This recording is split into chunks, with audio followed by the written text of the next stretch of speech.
Assalamu alaikum students. Welcome to lecture 15 in biopharmaceutics. Chapter of protein binding is still continued and today's topic is effect of protein binding on pharmacokinetics.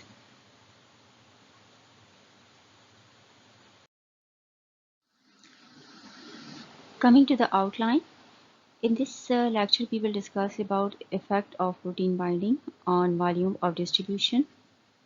Then we will discuss effects of drug displacement from protein binding sites. Along with that, the effects of protein binding on pharmacokinetics will also be discussed in last segment of this lecture.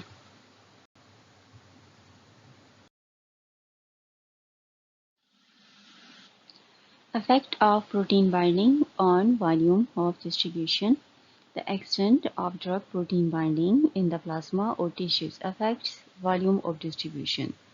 Drugs that are highly bound to plasma proteins have a low fraction of free drug, which is called unbound or free drug fraction in the plasma water. The plasma protein-bound drugs does not diffuse easily and is therefore less extensively distributed to tissues. Now this is the second impact of protein binding that is happening with the drugs, because the first thing is that if a drug is mostly protein bound, then there would be low fraction of the free drug available in the plasma water. The second thing is that that portion of the drug which is bound, that won't be able to get diffuse easily, because that is now a macro complex and that cannot cross or traverse the capillary membranes. So it is not in a position to get distributed to other tissues. Now you can see that how the protein binding is impacting the distribution process of the drug, and that's why more the drug is protein bound, lesser would be its volume of distribution. Drugs with low plasma protein binding have larger unbound fraction, as we just discussed, that if the drug's affinity towards proteins, binding proteins is lesser, so it is quite a possibility that its unbound fraction or the free drug fraction is larger in quantity, and now it is more easier for this one to get diffused easily into the tissues and to reach at the site of the actions or the receptor sites. So in this way, if a drug is lesser bound, protein bound, it would be having a larger or greater volume of distribution.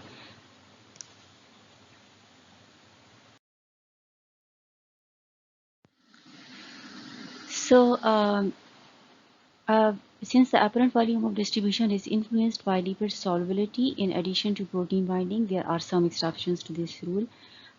We are discussing that if a drug is highly protein bound, its volume distribution will be lesser.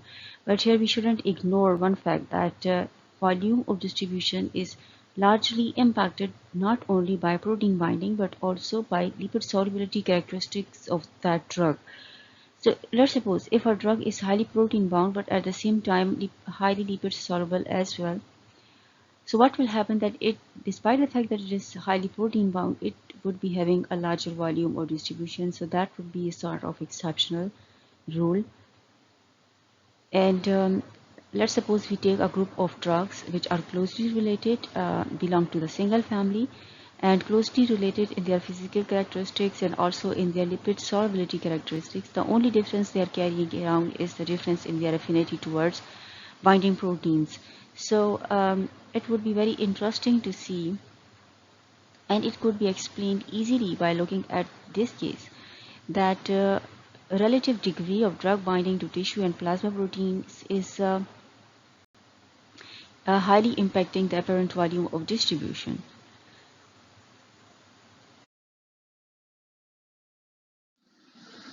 So, for example, we pick a group of drugs which are closely related in their physical characteristics or lipid solubility characteristics. Now, the drugs which we are talking about are belonging to, think about four drugs.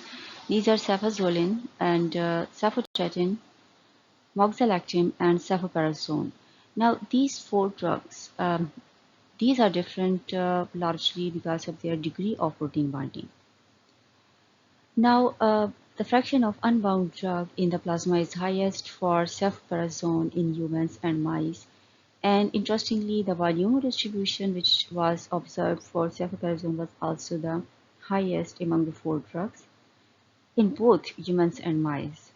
So that clearly shows that because of its specific affinity which it got towards protein binding proteins, as it was lesser, so it has this luxury of having more unbound fraction of the drug that leads to increased volume of distribution as compared to the other drug which was cefazolin and which was carrying the lowest unbound fraction, means the free drug concentration in the plasma was least found for this one.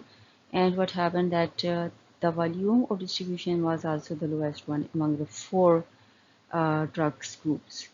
So this explains very clearly that how if other parameters are constant, then protein binding becomes a very important characteristic in the determination that how it would be affecting the volume of distribution.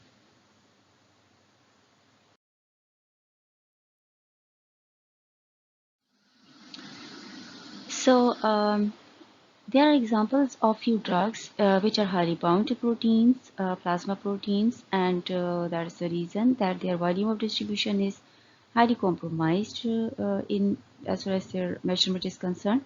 So the examples of the drugs are furosemide, sulfasalazole, tolbutamide, and warfarin.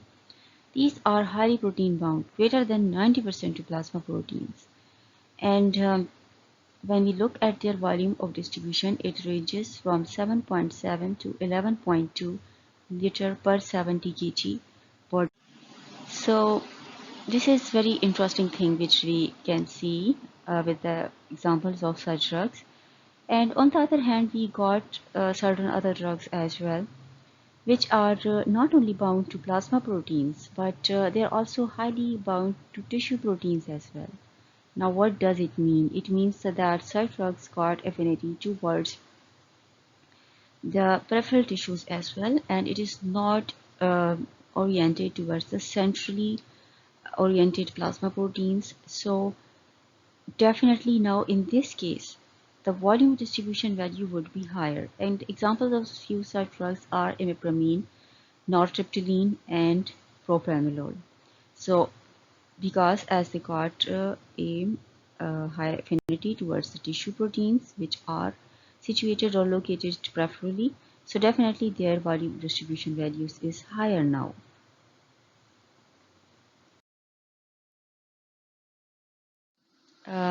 Drug displacement from the protein binding site, and in this we want to discuss that let's suppose the drugs are being co-administered, so one drug wins the competition for binding to a certain protein and the other drug gets displaced.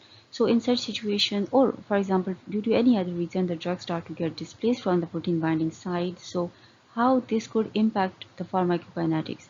So this could impact the pharmacokinetics in certain four uh, factors or in certain four ways which dominate in clinical situations. Usually, what is observed in clinical situations happening to the patients, those could happen in four possible ways.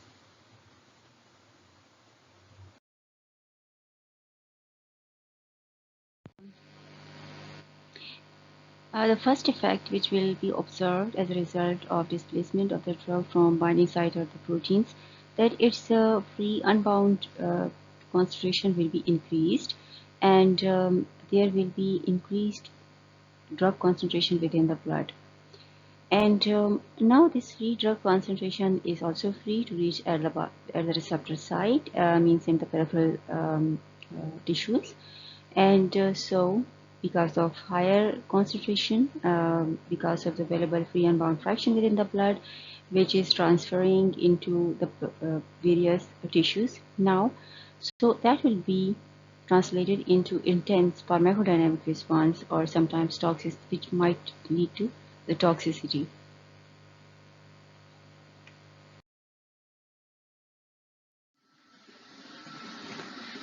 The third phenomena associated with the displacement of drug from the protein binding site is that there will be a transient increase in volume of distribution, and the reason is definitely the available free plasma drug concentration, because now the drug will move to various other parts of the body, which we generally call distribution. So volume of distribution will be transiently increased.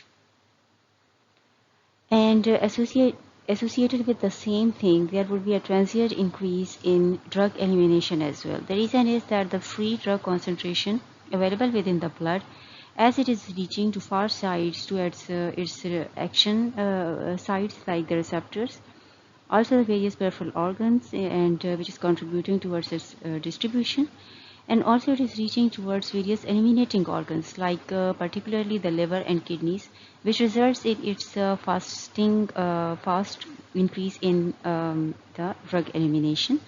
So we can sum up all these four phenomena which would be associated with uh, the increased displacement of drug from the binding site, and which leads to increase in available free drug concentration within the blood. That first of all, the free concentration will be increased, and it will be associated proportionately with increased concentration at the site of action or receptor site. And so that will be translated into more intense pharmacodynamic response, or which could be the toxic response. Then there will be a transient increase in volume distribution, and along with that there will be a transient increase in elimination as well.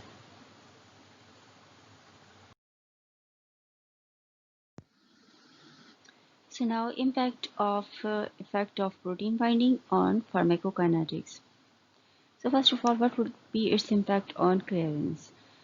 In general, drugs that are highly bound to plasma proteins have reduced overall drug clearance, and the reasons for the overall reduced drug clearance could be that first of all, the drug which is metabolized mainly by the liver, when it is highly bound to plasma proteins, so it is not available to enter the hepatocytes and to get metabolized by the liver.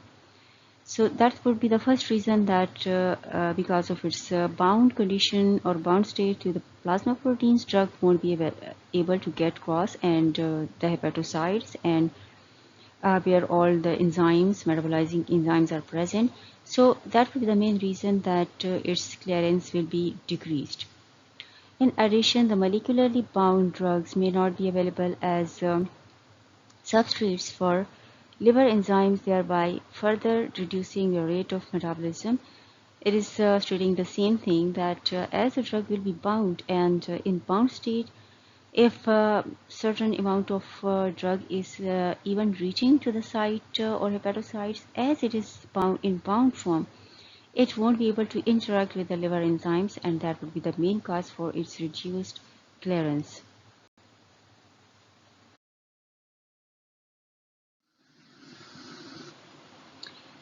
So protein-bound drugs such as larger molecules that cannot diffuse easily through the capillary membranes in the glomeruli. Uh, if we come to the renal excretion of drugs, that is not possible if the drug is protein-bound, because that is such a large complex that it is not able to cross the capillary membranes within the glomeruli as well. And that is the main reason that the drugs such as cephalosporins, which are highly protein bound, and they are also mainly excreted through renal excretion, so means in their intact form. So that's why these drugs, whenever the percent of drug bound to plasma proteins will be increased, their renal excretion will be automatically decreased, because of the reason of the unavailability of drug in its free form to get cross the capillary membranes of the glomeruli.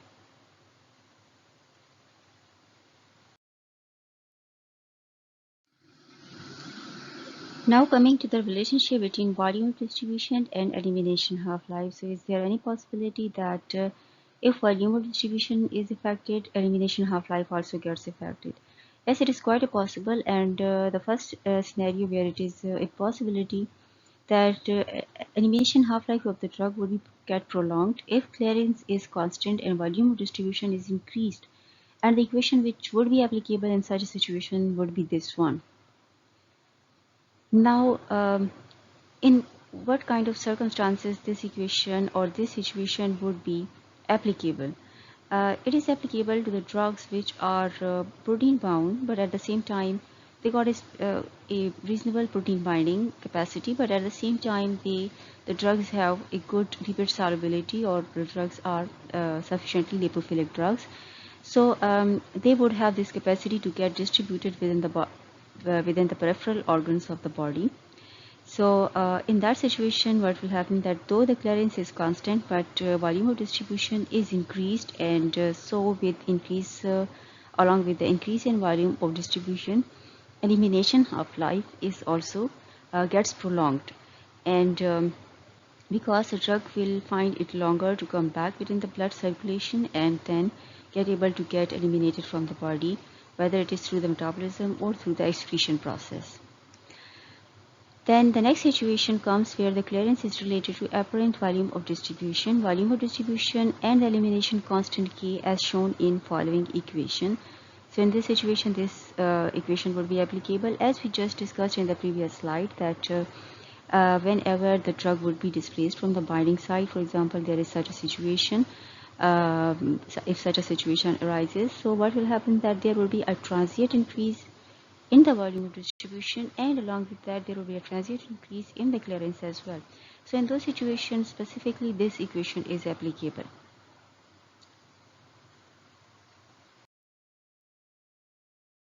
So students, this was about protein binding. Thanks.